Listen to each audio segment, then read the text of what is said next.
All right, let's talk about St. Patrick. We all think we know him, right? But the real story behind all the parades and the color green, wow, it's so much more dramatic and so much more powerful. In this explainer, we're going to peel back all those layers and get to the real man behind the myth. I mean, seriously, take a second. What's the very first thing that jumps into your mind? Because for most of us, I'm guessing it's a few very familiar and very, very green things. Yep, you're probably thinking about those huge parades, making sure you don't get pinched for not wearing green, and maybe even that old story about him chasing all the snakes out of Ireland. And look, that stuff is fun, but it's just the tip of the iceberg. It barely even hints at the real story. Because the actual story of Patrick has nothing to do with folklore. It's a story about this incredible, profound personal transformation, a journey from being a captive to becoming a liberator, not just for himself, but for an entire people. So where does this all begin? Well, it starts not with a saint, but with a teenager. A kid who, honestly, didn't have much faith to speak of. His path to becoming a saint was literally forged in hardship. Okay, so picture this. It's the late 4th century. Patrick is born in Roman Britain. And he'd be the first to tell you, he wasn't very religious as a kid. But then, when he's just 16 years old, his entire world gets turned upside down. He's kidnapped by Irish raiders, dragged across the sea, and sold into slavery. For 6 years. Just let that sink in for a minute. For 6 years, as a teenager, he's forced to work as a shepherd, all alone in the cold, harsh, isolating Irish wilderness. And this right here, this is the turning point. That awful hardship, it didn't break him. In fact, it's what made him. It was in that total isolation, that suffering, that he started to pray. Like, really pray. And he found this deep spiritual connection that would completely change the course of his life. So, he eventually escapes, right? He makes it back home to his family in Britain. And you'd think, okay, story's over. But no, he has this powerful vision, a dream of the Irish people calling him to come back. So what does he do? The unthinkable.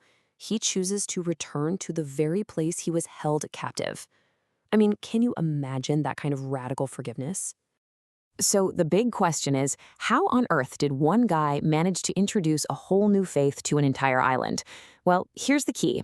He didn't use force. He used empathy and some seriously brilliant strategy. Patrick was a master of this idea that theologians call inculturation. It sounds complicated, but it's simple, really. Instead of marching in and telling the Irish, hey, your whole culture is wrong, he did the opposite. He found ways to weave his message into their existing beliefs and symbols. He literally met them where they were. And this is just genius, check it out. The pagan Irish, they worshiped the sun. It was his huge symbol of life and power. Patrick didn't say, stop that. Instead, he connected it to his faith, creating the Celtic cross by combining the cross with a circle for the sun. He taught that Christ was the true sun. And of course, the most famous example, the shamrock. He took this simple, common little plant and used its 3 leaves to explain a really complex idea, the Holy Trinity. 1 God, 3 persons. Absolutely brilliant. And he wasn't just spiritually savvy, he was a brilliant strategist. He got that Ireland was a tribal society, so he didn't start with the common folk. He went straight to the top, the local kings and chieftains. Once he converted them, he basically had protection to travel and spread his message safely. And the monasteries he set up, they became these incredible centers of learning that helped preserve knowledge all through the Dark Ages.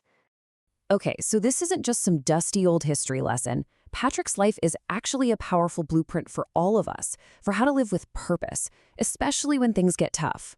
You can really boil it down to 3 big ideas. 1, find resilience when you're up against it.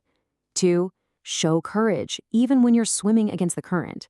And 3, this idea of a ministry of presence, which is all about just being there. So first up, resilience. His time as a slave was absolutely horrific, but it was also the exact experience that shaped his faith and got him ready for his life's work. It's an incredible reminder that sometimes our most painful moments, our own wilderness experiences, are actually what prepare us for our greatest purpose. Then there's courage. Can you just imagine the sheer guts it took to go back to the place where he was enslaved? And it wasn't easy. He faced pushback from everyone, from pagan druids, sure, but also from his own church leaders who thought he was crazy. He just stood firm.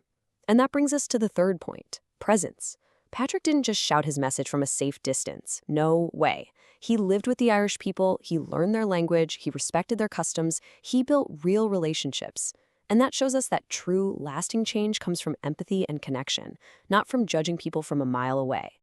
When you step back and look at it, the impact he had is just staggering.